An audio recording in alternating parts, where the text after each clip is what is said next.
En blanco y negro, con Enrique de la Madrid.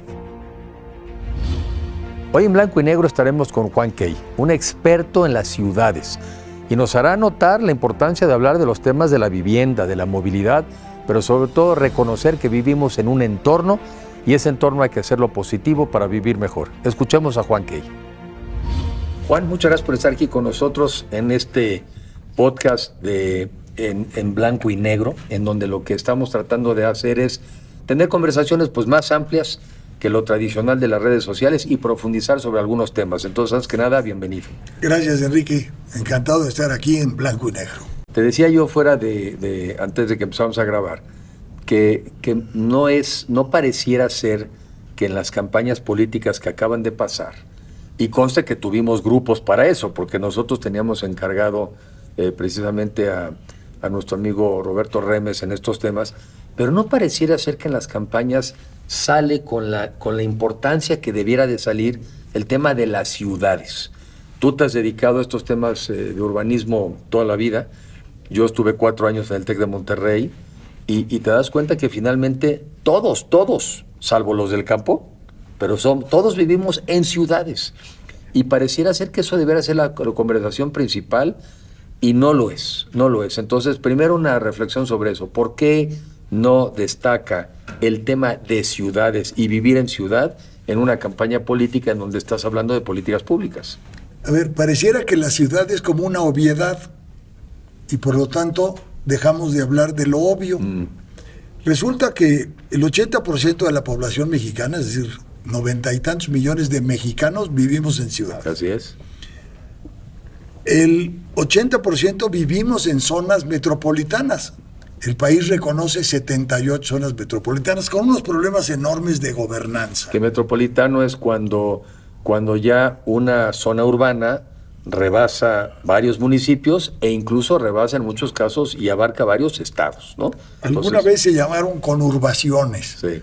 Hoy son zonas metropolitanas o hasta megalopolitanas, cuando se juntan varias metrópolis, como es el caso del Valle de México. Ahora, por alguna razón, para los políticos hablar de las ciudades es como una obviedad y por lo tanto no hablan de ellas. Se habla de salud y se habla así en el espacio etéreo. No se habla de la salud en la ciudad, de la necesidad de desplazarse a una clínica, de la necesidad de gozar de un espacio público para tener salud, entendidos que el sistema de salud es para recuperarse de la enfermedad. Se habla de educación y se habla de escuelas, pero no se habla del contexto en el que tienen que estar las escuelas para que los niños puedan llegar, para que los alumnos de ciertos niveles de educación puedan tener acceso. Se habla de movilidad como si fuera un tema aislado.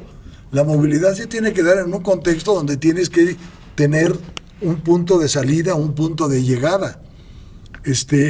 Hablamos de problemas medioambientales en las ciudades, pero no hablamos de las fuentes que los generan.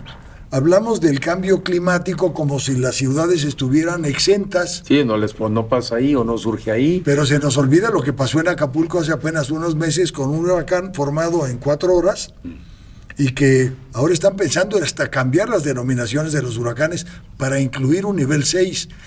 Y estamos pensando en que esto fue un caso fortuito, que no se va a volver a presentar. Y cuando sabemos que lamentablemente ya todas las estimaciones, y sobre todo las de este año que empieza, este año de los huracanes que normalmente empieza, pues ya estaban las temporadas de lluvias ya en estas fechas, ¿no? Mediados de mayo, y luego yo recuerdo mucho que, no sé por qué, a mediados de septiembre y con el grito ahí también siempre hay temas de estos, se anticipa que este año va a ser todavía mucho más violento y que nos vamos a echar todas las letras del abecedario. Así es. Entonces, hay muchos temas que por obvios pareciera ser que desaparecen de la agenda política y de la agenda pública. Fíjate, en el tema de la vivienda, hablando de un tema que es fundamental que para es todos uno de los mexicanos. centrales, uno de los temas fundamentales de una ciudad, es que yo creo que las ciudades tienen que ver mucho con el lugar, bueno, donde vives. Claro. ¿No? Donde vives. Claro. Incluso hace muchos años se definió la vivienda. La vivienda, decían, la vivienda empieza donde la casa termina. Sí. Es decir, la vivienda es la ciudad, con todos los satisfactores que te presta alrededor, desde la pequeña miscelánea, el transporte público, el parque, el disfrutar de alumbrado público, de agua, saneamiento, etcétera. Bueno, por alguna razón la vivienda se convirtió en hacer casas. Y luego, descontextualizando todo el proceso, se les olvidó que van a ser habitadas. Sí, sí. Entonces, no importa quiénes las habiten, se convirtió en un negocio financiero en los últimos 25 años con nefastos resultados. 6 millones de viviendas abandonadas en todo también el país. quizá nomás matizando, creo que tiene que ver, y lo hemos platicado tú y yo, tiene que ver con que también en aras de buscar viviendas asequibles, en aras de encontrar viviendas que pudieras pagar, pues se fueron yendo las viviendas a construirse en lugares donde el suelo era barato. Entiendo que muchos de los municipios también te daban ciertas facilidades, podías ofrecerle a los clientes viviendas accesibles, y luego la gran tragedia es que lo que te habías ahorrado en la vivienda te lo gastaste en horas de tráfico y en el costo del transporte. O sea que sí es cierto, o sea, lamentablemente a partir de experiencias como esas, que yo creo que fueron bien intencionadas, pero pues que a la postre resultaron ser muy caras y muy dañinas.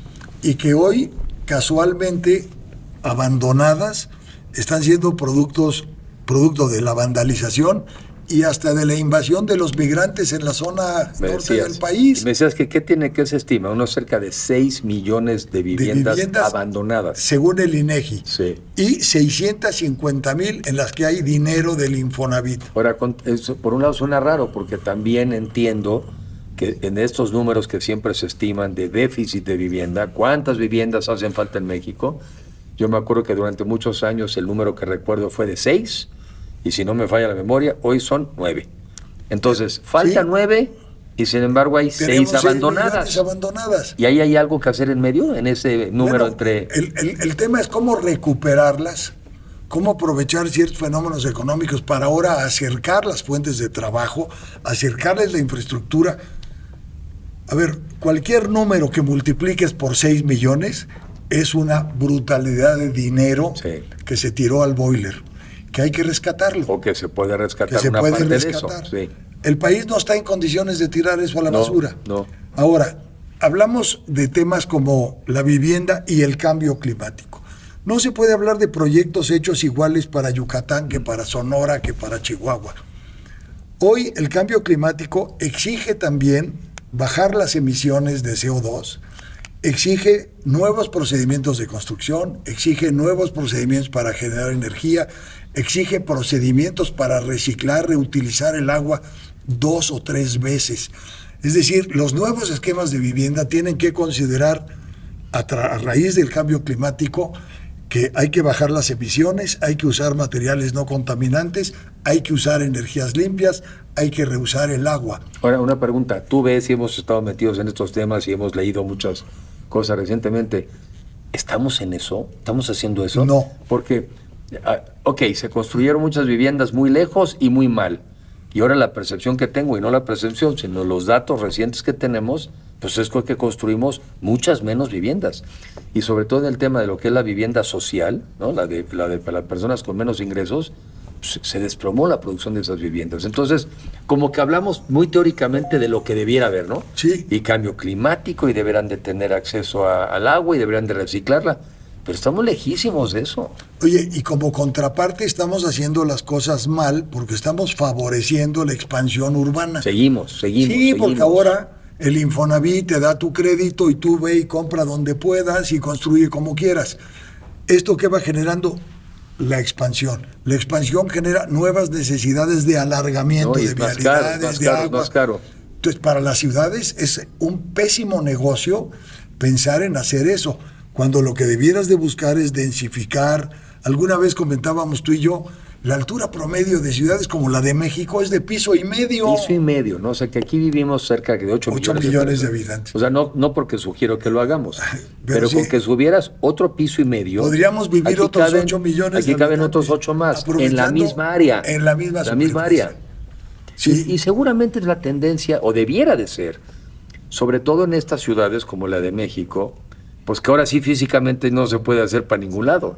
Y la población seguirá creciendo porque somos 130 millones de personas y dentro de muchos seremos 150 O sea, yo no sé si finalmente tú ves la Ciudad de México y la comparas con ciudades como Sao Paulo en Brasil y ves apenas aquí unos poquitos edificios. O sea, realmente no tenemos una cultura desarrollada de vivir en No. vertical.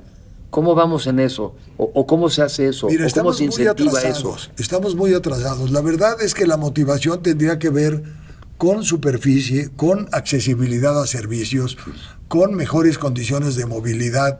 Es decir, hoy vives lejos y te es muy caro trasladarte. Hoy podrías vivir cerca en una vivienda vertical con acceso a los servicios básicos y algo importante, acceso a tu trabajo. Menos tiempo de desplazamiento, más productividad, más tiempo con tu familia, más tiempo para estudiar, más tiempo para hacer comunidad. Hoy uno de los grandes retos con esa dispersión absurdo es la destrucción del tejido social, la falta de comunidad. Sí. Y un país que pierde eso, como el nuestro, que lo tuvo durante muchos años, pues va perdiendo lo más elemental, que es el valor social. Y fíjate, hay cosas que quizá, como dices tú, damos por sentadas, ¿no? Pero esas conversaciones que tiene uno a veces en familia, si puedes darte el lujo de comer con tus hijos o cenar con tus hijos, pues son conversaciones que te van dando, no lo vas quizá asimilando, pero te van dando riqueza personal, te diviertes, te entretienes, vas quizá en el mundo diciendo, pues no voy solo, no estoy solo en la vida. Ese famoso tejido, si eso se rompe, porque la madre sale temprano, el padre también, si es que lo hay. No hay comunicación. No hay, entonces estas sociedades cada vez más solas, ¿no? Cada vez más desprotegidas. Y sabes lo más grave, que tú no vas entendiendo en qué contexto se están moviendo tus hijos, cuáles son sus anhelos, sus pretensiones. Por ejemplo, en materia de vivienda, muchos jóvenes ya no quieren comprar una casa, lo que quieren es rentar cerca de su trabajo. Y si existe la posibilidad de irse y no quedarse anclados, la van a tomar. Esa es una, pero la otra yo también pienso, de lo que también he visto, muchos dicen no me interesa una casa. Pues qué bonito, la verdad es que muchos no pueden tener una casa. Bueno, eso entonces suena mejor decir no me interesa a que no puedo. Sí, porque sí, también estoy de seguimos acuerdo. teniendo un problema de una diferencia enorme entre el costo de las cosas y el ingreso que percibimos. Alguna vez un desarrollador me dijo, el problema en México de vivienda, Enrique, no es un tema de oferta, que sí es también, es de demanda. Pues no hay ingreso para poder hacerte de una hipoteca, para poderte comprometer una casa. Entonces yo a veces ya tengo mis dudas de si es que realmente los jóvenes están desarraigados de la vivienda o simple y sencillamente no tienen forma de hacerse una vivienda. Estamos aquí con Juan Key, un urbanista experto en el tema de las ciudades, en donde nos platica, por ejemplo, de los retos en la vivienda, cómo la vivienda, pues incluso en los últimos años, ha decrecido la cantidad de viviendas que se han venido construyendo, y para muchos jóvenes, pues dicen que no quieren vivienda. Yo argumento eso, yo más bien digo que como no tienen acceso a ella, pues dicen que no la necesitan. Comentábamos en alguna ocasión, a ver, México enfrenta un problema de baja fertilidad, ¿no? Si hace 50 años hablábamos de familias de 5 miembros por padre, madre... Que yo no lo 3 vería hijos. como problema, digo, en el caso nuestro, yo creo que el problema fue más bien el inverso durante muchos años. Sí, claro. Que crecimos demasiado en gente y no tuvimos una economía que fuera al ritmo del crecimiento de la gente. Una de las fortalezas, si la supiéramos aprovechar, que cada vez soy menos optimista que lo hagamos, es que al crecer menos nuestro país, son los años donde nos podríamos enriquecer. Pero perdón que te interrumpí. Sí, claro. Hoy sí traemos tasas, por ejemplo, en la Ciudad de México, pues yo creo que de un hijo por pareja, lo cual quiere decir que ya no tenemos la famosa tasa de reposición, que cuando menos son 2, ¿no? Ahora ya hay 2 perros por familia. Eso sí, eso sí. Más que 2 hijos por familia. Sí. A ver, eso es una reducción que se está haciendo notable. 2, la Ciudad de México expulsa población. La Ciudad de México hace muchos años que no crece. O sea, se habla de que expulsa alrededor de 100,000 habitantes al año. Cuando antes fuimos, ahora, la Ciudad de México, DF, ex-DF, o... No, la Ciudad de México. La Ciudad de México. La zona metropolitana, curiosamente, tampoco ha crecido. Ahora, qué bueno.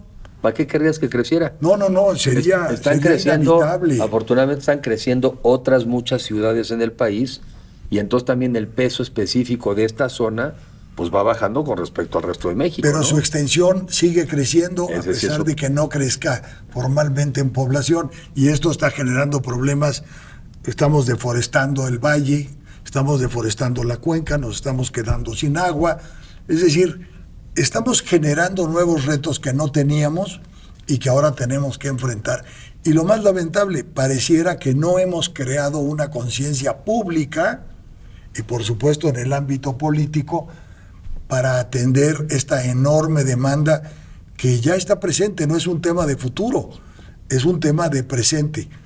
6 millones de viviendas abandonadas, un déficit de cerca de 9. La capacidad de producir vivienda en este país, por las razones que sean en los últimos años, se redujo a su mínima expresión. Mínima.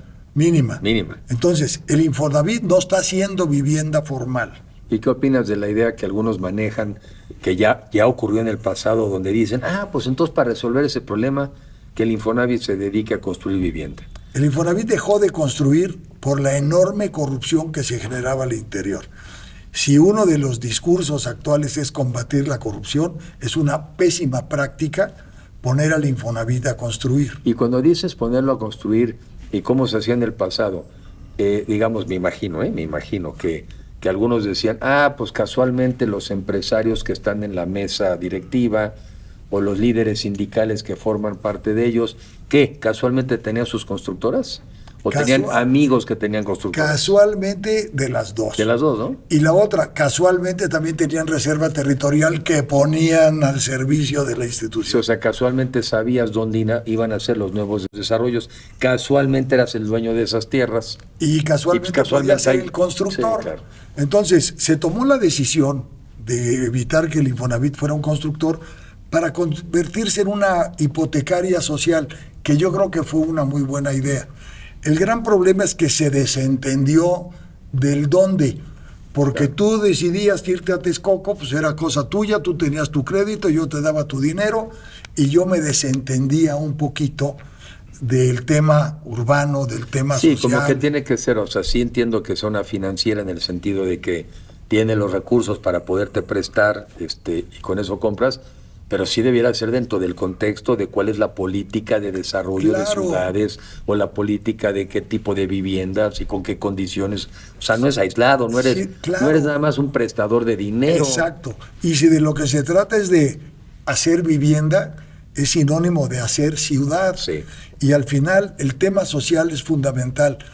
Las casas o los departamentos se habitan por seres humanos que tienen necesidades y que por supuesto generan productividad económica, que tienen demanda de servicios, que tienen que estar en el contexto urbano. Oye, hoy fui a hacer un trámite bancario, y caminé por la zona esta de irrigación, y luego, bueno, desde donde empiezas por Pemex yendo hacia Polanco. Es increíble cómo se ha ido transformando esa parte de la ciudad.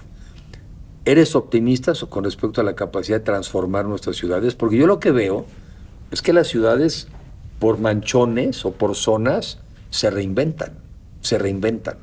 Y de repente puedes, en zonas que quizá eran antes menos conocidas o menos cotizadas, y empiezas a ver ya, no de 2 pisitos, no, claro, de varios 15, pisitos, y entonces pasa esto que tú dices, empiezan a generarse los restaurantes y empieza a generarse la actividad y las tiendas. ¿Tú ves eso como la manera de modernizar nuestras ciudades? Mira, a ver, es un fenómeno, no es un mecanismo ¿no? Santa Fe era un basurero. Sí. Hace 30 años. Hoy es una de las zonas de mayor desarrollo inmobiliario de la ciudad y del país. Interlomas, pues era un sitio que eran unos cerros que no existían. Increíble. Y hoy es otra ciudad paralela. Es otra ciudad. Bosque Real, que eran unos terrenos baldíos que alguien con mucha visión desarrolló, generó y ha generado una enorme riqueza. Se va generando un fenómeno que hoy también es nuevo, que es la gentrificación.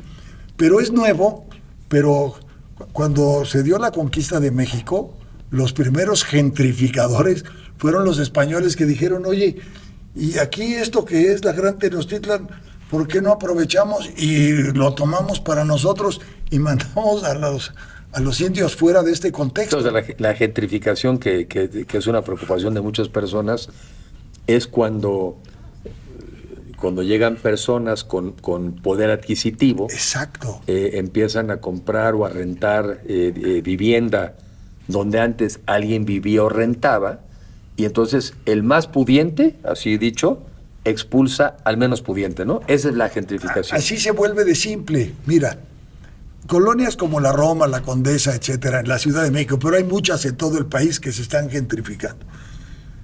Con la pandemia surgió ese fenómeno de los nómadas digitales, gente que andaba buscando vivienda y trabajar desde su casa con un costo de vida inferior.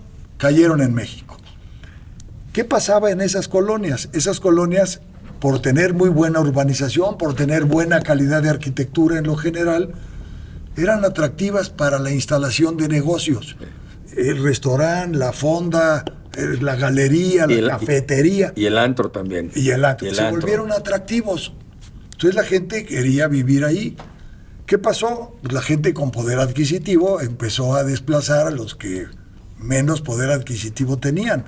Cuando se restableció, se reconstruyó, se recuperó el centro histórico de la Ciudad de México, con nuevos pavimentos y el alumbrado se hizo subterráneo y demás cosas, ahí había mucha vivienda de renta congelada. Por supuesto, mucha gente adquirió y le dijo a estos cuates... Ahora, yo confieso que no conozco el caso, pero tú le has dado seguimiento a algunas de esas personas que han, digamos, sufrido la gentrificación, pero que mal que bien, y es pregunta, pues se llevaron más dinero que el que tenían metido y pudieron mejorar su nivel de vida, o siempre es un tono negativo. Parece que la gentrificación pues, siempre la vemos como algo negativo. Es que hay de todo. Pero igual vivías en un lugar, ay, que mira, vivo aquí en el centro, qué bonito. Pero vives en esta digamos, vecindad abandonada,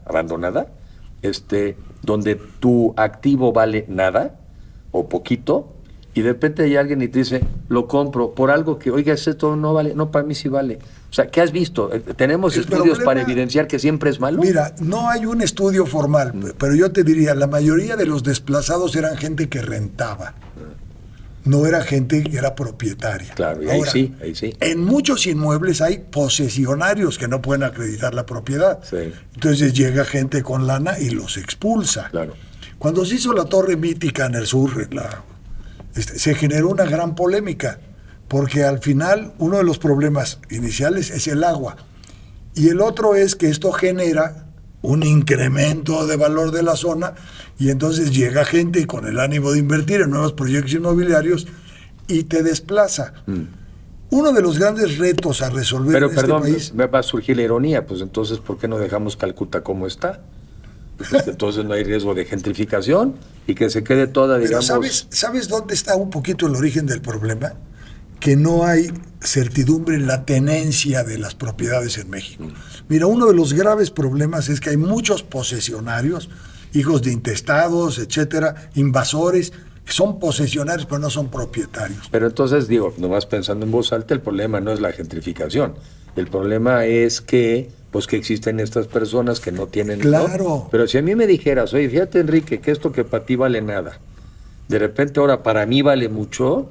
pues yo de repente tengo un activo que no sabía que tenía, lo puedo monetizar y me puedo ir a otro lugar quizá con otra calidad de vida. O sea, no sé por qué siempre le damos el sentido como negativo. Si eres propietario, si rentabas, pues el costo de la vida en tu entorno empieza a crecer, la tiendita vende más caro, ya te recibe dólares. Correcto. Y entonces te empieza a desplazar. Sí. Entonces tú tienes que buscar un sitio donde, en términos de tu ingreso, de tu salario, puedas pagar una renta que te resulte asequible. Ahora, a mí me resulta un poco complicado resolver el tema. Si lo ves en estas aplicaciones tipo Airbnb, lo que sea, hay ciudades del mundo que lo que han decidido hacer para evitar eso es que creo que te ponen mínimos de renta. Esto es, no te dicen, usted no puede rentar su casa cuando quiera, tiene que rentarla cuando menos a 2 o 3 o 4 meses. Y entonces ya no estás compitiendo contra el turista que viene por un par de días. Claro. ¿No? Pero pues al final del día es, oye, usted está castigando que mi activo que podría valer más, usted decide cuándo las cosas valen y cuándo no. Me da la impresión de que no es un tema de fácil solución. No, porque además no hay un tema normativo que regule Entonces, tú No, y la cobras- primera que yo me preguntaría es si debiera haber o no. Es que, a ver, cobras en efectivo, Sí. de entrada. Ah, no, tú ya hablas del Airbnb, sí. Bueno, en teoría ya hay plataformas y sí recaudan impuestos y... O sea, sí, sí, sí. todavía es un tema complicado de manejarse. En el tema de las rentas todavía se da mucho eso. Firmamos un contrato por X, pero Sí, esto pago me lo por- das sí, por fuera, sí. ¿no? Entonces, hay un tema de marco normativo en México que está muy rezagado en materia de desarrollo inmobiliario, de planeación urbana, por supuesto, el tema de la vivienda. Ajeno, muy rezagado, como bien dijiste, en relación al contexto actual. Sí. En lo social, en lo económico, en lo político y en lo ambiental. Hoy no hemos entendido lo que implica el cambio ambiental que estamos padeciendo. Yo decía, lo de Acapulco no fue un fenómeno aislado, es la primera muestra de lo que se viene. Estamos con Juan Key hablando también de cómo el cambio climático también está en las ciudades. Y no es un tema nada más que se da en el campo. Aquí en las ciudades se producen enormes cantidades de gases de efecto invernadero y nosotros tenemos que contribuir para disminuir. Entonces escuchamos aquí en blanco y negro. Oye, te iba a preguntar también en la parte, digamos, de cambio climático, que pues todo el mundo hablamos de eso y aparentemente también todos nos importa, pero incluso me ha tocado ver gente joven en donde tiene hasta como angustia ambiental. Si hay este nuevo fenómeno un poco de la percepción de que el mundo se va a acabar y qué horror, ¿no? Y yo por eso no quiero hijos, pero sigo teniendo la duda de que yo no los veo nunca manifestarse en contra de un tema ambiental. O sea, por ejemplo, yo no veo gente afuera de la refinería de Tula porque están usando combustible en lugar de usar gas, o yo no he sabido de manifestaciones alrededor de Dos Bocas. O sea, no encuentro, y no sé si tú lo has reflexionado, ¿por qué en el tema que en teoría es el más grave de la humanidad y que en teoría la gente joven es más sensible, pues no se expresan? Fíjate que hay un tema de profunda ignorancia. Fíjate, el tema de Tula genera 40,000 muertos al año en Tula. Nada más en Tula. Tula. 40,000. Hablando de la termoeléctrica. Y ahí hablando nomás de la para refinería. precisar, no es que se mueren en la refinería, sino mueren por la mala calidad del aire. Sí, la mala calidad Y se ambiental. mueren 40,000 personas al año de manera adelantada. Yo no sabía que era Tula, yo pensé que en Tula, porque había visto No. que eran como 10,000. No, fíjate. Y en el país cerca de 36,000. No, a ver, es que acuérdate que es como el COVID. ¿De qué se murió? Pues le dio una gripe extraña. Sí, quién sabe. ¿No? Sí, Adiós. documentalo como quién sabe. Exacto. A ver, el tema ambiental, partículas suspendidas. Por supuesto, contaminación por CO2, partículas de azufre. Algunas todas en el cancerígenas, ¿no? Me imagino, algunas La cancerígenas. mayoría. Sí. ¿Cómo se resuelve el problema? Hoy no circula. Sí, es una estupidez. Entonces, caímos en una dinámica de restringir la circulación y no de restringir las emisiones. Una simulación, para decirlo como es, porque lo que das la impresión es de que estás haciendo algo, que además no nos sirve de nada y nos afecta a todos, ¿no? En nuestra vida diaria, cuando sería tan sencillo, lo que me han ido platicando, es que esa refinería estaba, no la refinería, la termoeléctrica, estaba hecha para operar con gas y la convertimos a operar con combustóleo. Sí, porque Eso es un nadie quiere el crimen, combustóleo porque y nadie quiere el entonces lo combustóleo. quemamos. Pero bueno, la pregunta, tú en tu reflexión, ¿tú eras más belicoso cuando tenías tus 20 años? ¿Cómo A eras? ver, yo creo que era más belicoso en temas que en aquel entonces probablemente eran de menor cuantía. Hoy son tantos temas los que afectan a los jóvenes. Quizás son demasiados. Es una Este- congestión, ¿verdad? A ver, están llenos de información, reciben fuentes de información a través del celular de todo tipo, mucha falsa, mucha contradictoria. Sí, Están preocupados por su supervivencia. sí. Platicamos eso, ¿no? Que en las campañas lo que evidencia es que muchos temas que son relevantes, muy relevantes, le acaban lamentablemente ganando, y se entiende, los urgentes. Claro. Los urgentes. Es que sucede incluso en la práctica profesional, primero atendemos lo urgente y luego lo importante. Sí. Y en este país hemos atendido, en teoría, lo urgente y seguimos posponiendo lo importante en toda la agenda pública, ¿no? Me gustaría un poco, con el ánimo de ir Cerrando. ¿qué mensaje nos puedes dejar de qué debiéramos de observar como ciudadanos, qué debiéramos de enfocarnos, si al final del día vivimos todos en un territorio y qué nos debiera de preocupar ese territorio y cómo también participar, cómo involucrarnos, porque al final del día es un tema de todos y me da la impresión de que en el tema de los comunes, cuando es de todos, luego no es de nadie, pero pues sí es de todos, ¿no? Y sí nos toca cuidarlo. Mira, ahora sí que tu experiencia. A ver, en mi experiencia lo que tenemos que difundir mucho más es cómo es la vida urbana. Es decir, qué es vivir en la ciudad, qué significa, cuáles son los retos, cuáles son los riesgos, cuáles son los beneficios que representa vivir en la ciudad. No conocemos la ciudad. De pronto nos dirigimos a sitios específicos, pero no entendemos cómo está configurada la ciudad.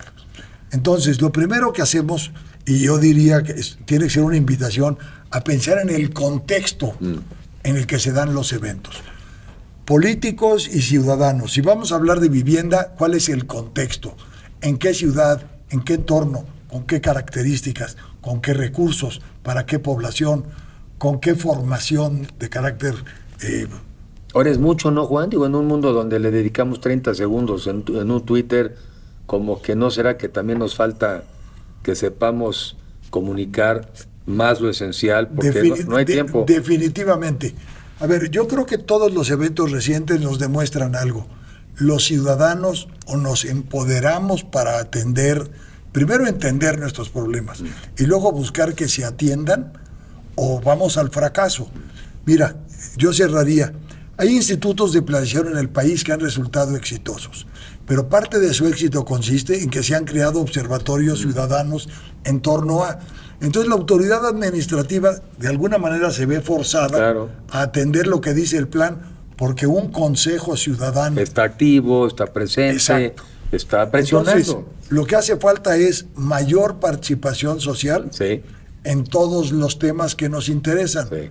Y por supuesto, no creer tanto en lo que difunden las redes. Pues sí, porque ya vimos que no son una fuente de verdad, ¿verdad? Todos los casos. Muchas veces deliberadamente te están mintiendo, pero saben que con eso te enganchas. Y el negocio de ellos es que te enganches. Que te enganches y que consumas tiempo.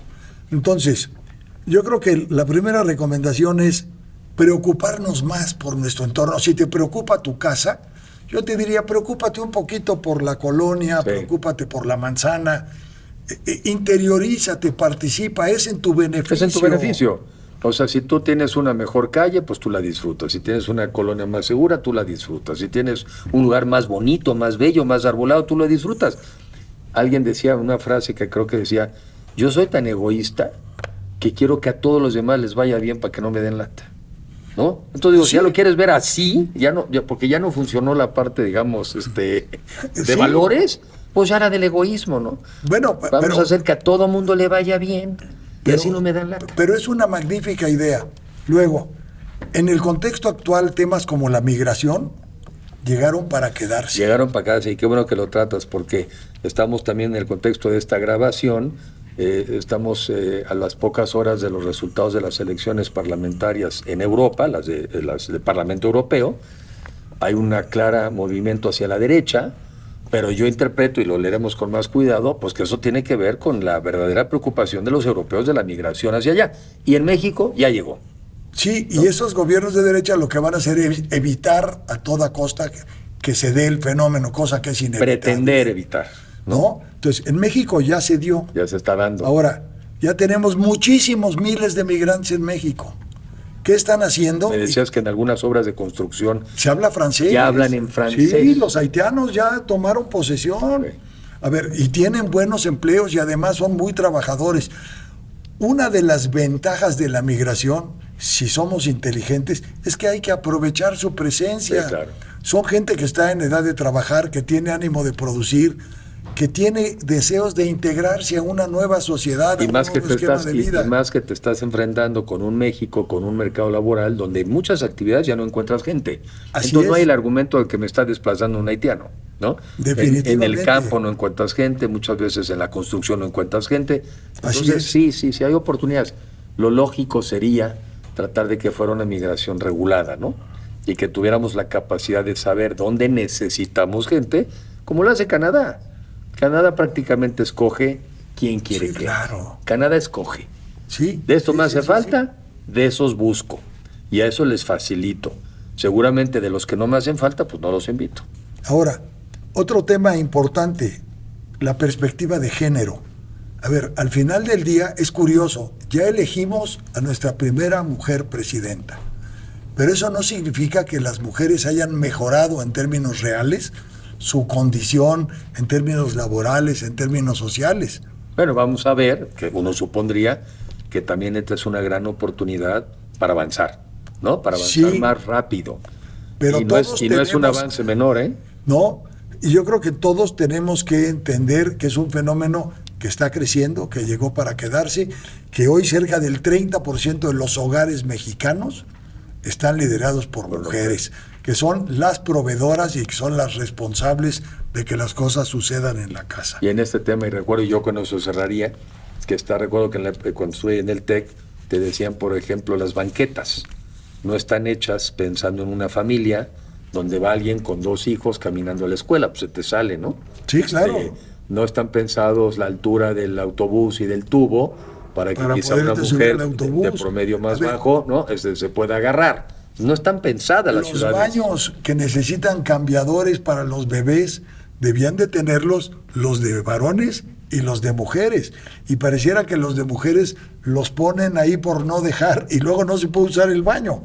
Es decir, creo que estamos ingresando a una nueva cultura donde la perspectiva de género ya también toma carta de naturalización y es algo que debe de crecer y debe de fortalecerse.